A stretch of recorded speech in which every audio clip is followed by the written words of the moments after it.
Good evening friends, कैसे हैं आप लोग। उम्मीद करता हूं सारे लोग अच्छे होंगे। आज हम लोग पढ़ेंगे ऑस्ट्रेलिया महाद्वीप, क्योंकि बाकी जो महाद्वीप हैं हम लोग पढ़ चुके हैं।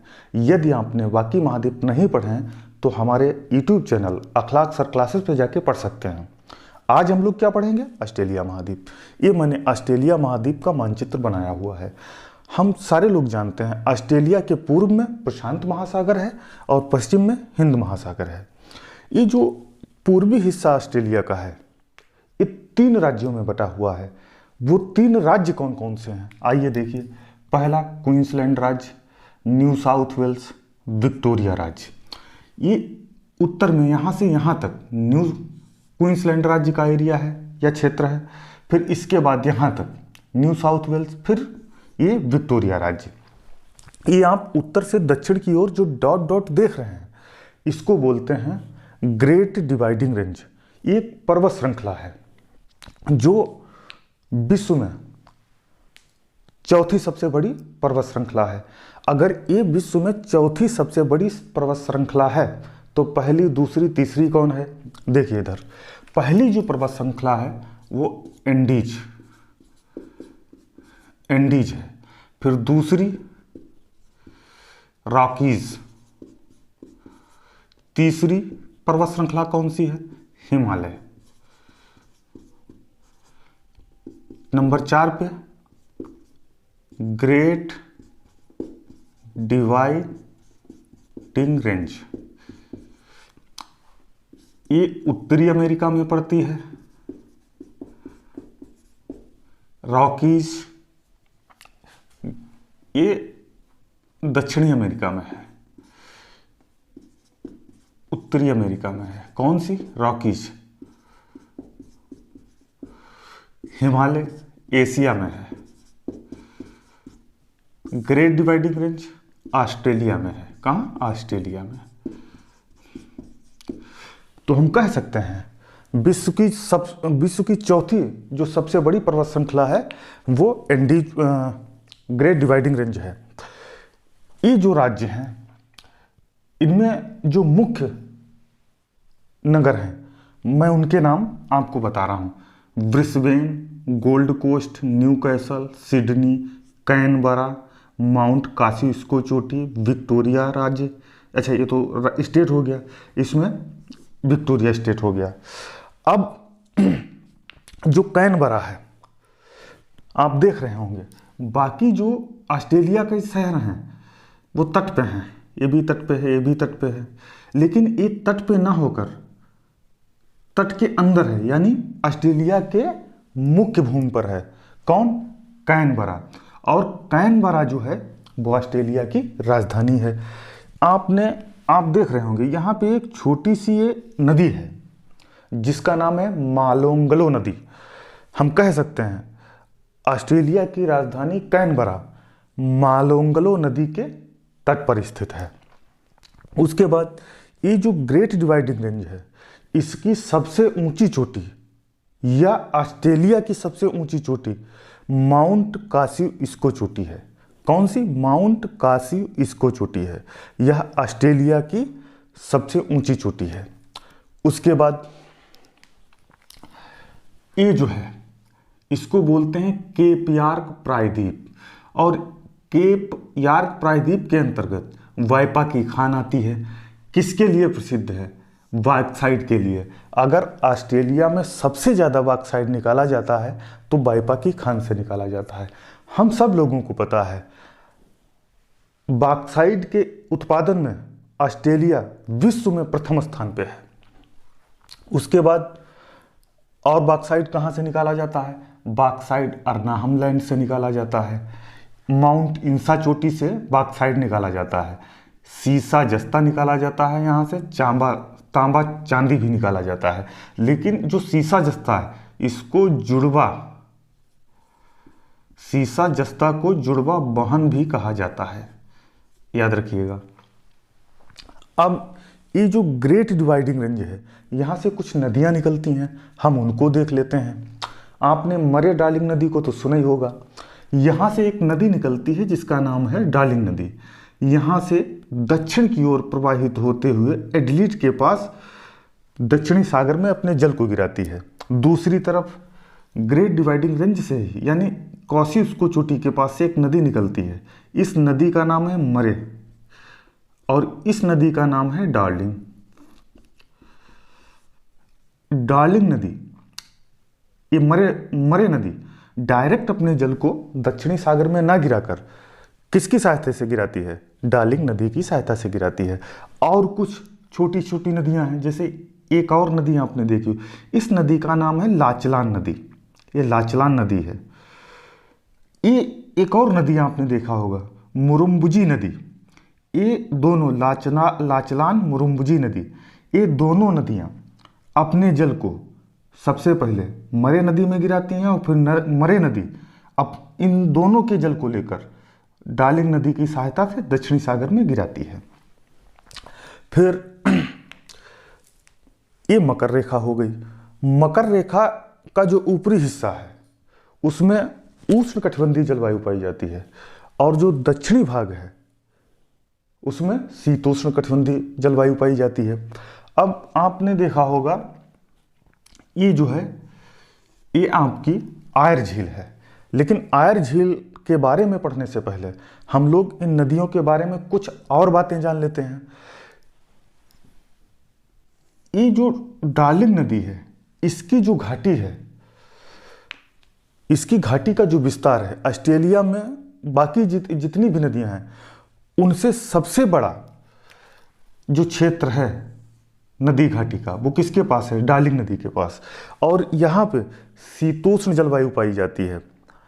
इसकी घाटी में, किसकी? डार्लिंग की घाटी में गेहूं की पैदावार सबसे ज़्यादा की जाती है और जहाँ गेहूं की पैदावार की जाती है उस क्षेत्र को रेवेरिना बोला जाता है। क्या बोला जाता है? रेवेरिना बोला जाता है।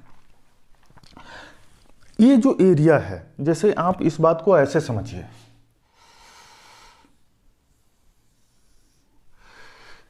ये जो बीच का हिस्सा, ऑस्ट्रेलिया के जो बीच का हिस्सा है ये वाला, ये इसी तरह से है।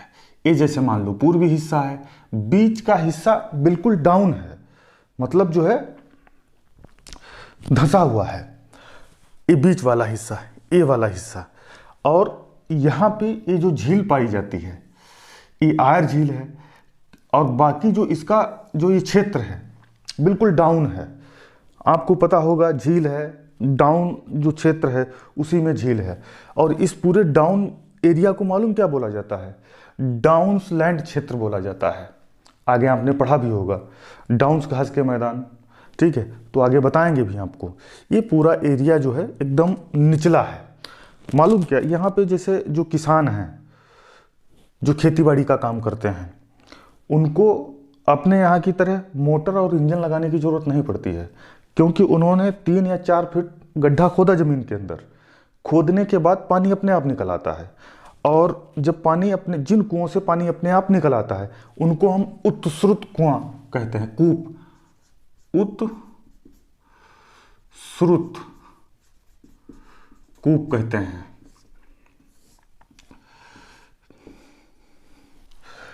पूरे ऑस्ट्रेलिया महाद्वीप की, जो पूरा ऑस्ट्रेलिया महाद्वीप है, इसका 4% क्षेत्रफल जो है उस पर खेती की जाती है और पूरे ऑस्ट्रेलिया का जो 25% गेहूं है वो मरे डार्लिंग नदी की घाटी में ही पैदा किया जाता है या गेहूं का उत्पादन किया जाता है। उसके बाद हम लोग देखते हैं ये जैसे मैंने बताया अर्नाहम लैंड, यहाँ से बॉक्साइट निकाला जाता है। बाकी ये जो पूरा एरिया है ये डेजर्ट है, जैसे मैंने आपको बताया उठा हुआ एरिया है। बीच वाला डाउन्स एरिया है, ये उठा हुआ एरिया है, पहाड़ की तरह ऊबड़ खाबड़ एरिया है। तो इसमें कई तरह के डेजर्ट भी हैं, जैसे Great Sandy desert, Gibson desert, Simpson desert. एक और डिजर्ट इसमें है विक्टोरिया डिजर्ट, इसी के अंतर्गत आता है विक्टोरिया डिजर्ट। अब ऐसे समझिए, जब सूर्य की किरणें प्रशांत महासागर में लंबवत पड़ती हैं तो यहाँ से पानी गर्म होकर भाप बनकर ऊपर उड़ता है और हवाएं पूरब से पश्चिम की ओर चलती हैं, तो ये जो गर्म हवाएं होती हैं एक ग्रेट डिवाइडिंग रेंज से टकराती हैं और सारी अपनी वर्षा यहीं पर कर देती हैं। हल्की फुल्की जो फुहार है वो जो पठारी भाग है यानी पश्चिमी भाग है यहाँ तक आ पाती हैं। तो सबसे ज़्यादा वर्षा कहाँ होती है? पूर्वी भाग पे होती है, और कम से कम जो है वर्षा ऑस्ट्रेलिया के बाकी क्षेत्र में होती है, और पश्चिमी क्षेत्र ये पूरी तरह से ऑस्ट्रेलिया का डेजर्ट है। अब इसमें जैसे आपने पढ़े हैं ग्रेट सैंडी, सिम्पसन, गिब्सन, ये डेजर्ट पाए जाते हैं। ऑस्ट्रेलिया के बारे में जैसे एक ब्रोकन हिल है, यहाँ से क्या निकाला जाता है? ब्रोकन हिल से सीसा जस्ता निकाला जाता है, सीसा और जस्ता निकाला जाता है। कहाँ से? ब्रोकन हिल से निकाला जाता है। पिलवारा से, यहाँ पे एक शहर पड़ता है पिलवारा, पिलवारा से लोहा निकाला जाता है, आपको याद रखना है। पिलवारा से लोहा निकाला जाता है, ब्रोकन हिल से सीसा जस्ता निकाला जाता है, माउंट ईसा से सीसा जस्ता तांबा चांदी, और सीसा जस्ता को जुड़वा बहन कहा जाता है। जो सबसे ज़्यादा प्रसिद्ध है बॉक्साइट की खान वो बाइपा की खान है, जबकि अर्नाहम लैंड से भी बॉक्साइट निकाला जाता है। और दूसरी चीज, यूरेनियम के भंडारण में ऑस्ट्रेलिया का प्रथम स्थान है, जबकि उत्पादन में तीसरे स्थान पर है। और एक चीज जान लीजिए, ऑस्ट्रेलिया में रेडियम हिल, ऑस्ट्रेलिया में रेडियम हिल यूरेनियम की सबसे बड़ी खान है। कहाँ? ऑस्ट्रेलिया में। दूसरी चीज, ऑस्ट्रेलिया के जो मूल निवासी हैं, मैंने आपको बताया कि ऑस्ट्रेलिया में अधिकांश जो जनसंख्या है वो ब्रिटिश प्रवासियों की है, और यहाँ के जो मूल निवासी होते हैं उन्हें एबोरजिन्स कहा जाता है। क्या कहा जाता है? एबोरजिन्स, एबोरजिन्स कहा जाता है ऑस्ट्रेलिया के जो मूल निवासी हैं। इधर मैंने कुछ फैक्ट लिखे हुए हैं, हम लोग उन्हें देख लेते हैं। जैसे ऑस्ट्रेलिया में जो प्रमुख जीव पाए जाते हैं, कंगारू ऑस्ट्रेलिया का राष्ट्रीय प्रतीक है। फिर कोआला, यह पेड़ों पर रहता है। यूकेलिप्टिस की पत्तियां इसका भोज्य पदार्थ हैं, जिसको यूकेलिप्टिस वही जिसको पारिस्थितिकी तंत्र का खतरा माना जाता है। सवाल भी आपसे पूछा जा सकता है, पारिस्थितिकी तंत्र का खतरा किस पेड़ को माना जाता है? यूकेलिप्टिस को माना जाता है। हाँ, यूकेलिप्टिस को, ये जो आपका ये वाला जो क्षेत्र है शीतोष्ण कटिबंधीय क्षेत्र है, इसमें ऑस्ट्रेलिया में यूकेलिप्टिस के पेड़ पाए जाते हैं, जिनको पार्कलैंड ऑफ ऑस्ट्रेलिया क्या कहा जाता है। हम लोग देखते हैं एक बार। ऑस्ट्रेलिया में जो यूकेलिप्टिस के पेड़ पाए जाते हैं उन्हें क्या कहा जाता है? उन्हें पार्कलैंड ऑफ ऑस्ट्रेलिया कहा जाता है, ऑस्ट्रेलिया कहा जाता है। फिर प्लेटपस, यह 4 पैरों वाला जीव होता है और पक्षियों की तरह अंडे देता है। फिर जो सबसे प्रसिद्ध पक्षी है, परीक्षा के लिहाज से काफ़ी महत्वपूर्ण है, यह बहुत सुंदर पक्षी होता है, नकल करने में कुशल होता है, अन्य पक्षियों की आवाज़ें तथा कुत्तों के भौंकने तथा कार के हॉर्न जैसी आवाज़ें निकालने में भी कुशल है। कौन? लायर पक्षी। फिर मैंने कुछ घास के मैदान लिखे हुए हैं, आप इनको अच्छे से जान लीजिए। कैंपोस जो घास के मैदान हैं कहाँ पाए जाते हैं? ब्राज़ील में पाए जाते हैं। लानोज घास के मैदान वेनेजुएला में पाए जाते हैं। सवाना घास के मैदान उत्तरी अफ्रीका में पाए जाते हैं। पार्कलैंड ऑस्ट्रेलिया में पाए जाते हैं, और इसके बारे में अभी मैं आपको बताऊंगा भी। पटाना श्रीलंका में पाए जाते हैं। उसके बाद प्रेरी घास के मैदान उत्तरी अमेरिका में पाए जाते हैं। पंपास घास के मैदान अर्जेंटीना में पाए जाते हैं। स्टेपी घास के मैदान कहाँ पाए जाते हैं? यूक्रेन, यूरेशिया और मध्य एशिया में पाए जाते हैं। फिर बेल्ट्स दक्षिणी अफ्रीका में, डाउन्स ऑस्ट्रेलिया में, पुस्ताज हंगरी में, कैंटरबरी न्यूजीलैंड में। अब जैसे आपने देखा स्टेपी यूक्रेन, यूरेशिया, मध्य एशिया, जो शीतोष्ण घास के मैदान होते हैं वो दो प्रकार के होते हैं, स्टेपी होते हैं और प्रेरी होते हैं। जो छोटी छोटी घास के मैदान चटाई नुमा, जिनकी लंबाई जो होती है वो 10 से 20 मीटर होती है, ये चटाई नुमा होते हैं। इनको हम क्या कहते हैं? इनको हम स्टेपी कहते हैं। शीतोष्ण मैदान की जो घासें होती हैं या शीतोष्ण जो घासें होती हैं, जहाँ शीतोष्ण जलवायु पाई जाती है, वहाँ जो घासें होती हैं वो मुलायम होती हैं, लंबी और मुलायम होती हैं। इन मुलायम और लंबी घासों में छोटी छोटी घासों को स्टेपी कहा जाता है, जिनकी लंबाई 45 से 60 मीटर की होती है, उनको प्रेरी कहा जाता है। जब मैं उत्तरी अमेरिका आपको पढ़ा रहा था, तब मैंने इसके बारे में आपको अच्छे से समझाया और बताया था। इसमें हम लोगों ने दो चीज़ें पढ़ी हैं। कौन कौन सी? एक पार्कलैंड और डाउन्स। मैंने आपको बताया कि ये जो एरिया है ये बिल्कुल ऑस्ट्रेलिया का डाउन एरिया है, इसीलिए इसको डाउन्सलैंड क्षेत्र बोला जाता है। ऊपर वाला जो ये मकर रेखा, इसके ऊपर जो घास के मैदान पाए जाते हैं, यानी उष्णकटिबंधीय क्षेत्र में जो घास के मैदान पाए जाते हैं, उन्हें ऑस्ट्रेलिया में पार्कलैंड कहा जाता है। क्या कहा जाता है? पार्कलैंड कहा जाता है। दूसरा, जैसे मैंने आपको बताया इधर अधिकतर वर्षा होती है और यहाँ बिल्कुल पश्चिम में ये मान के चलिए ना के बराबर वर्षा होती है।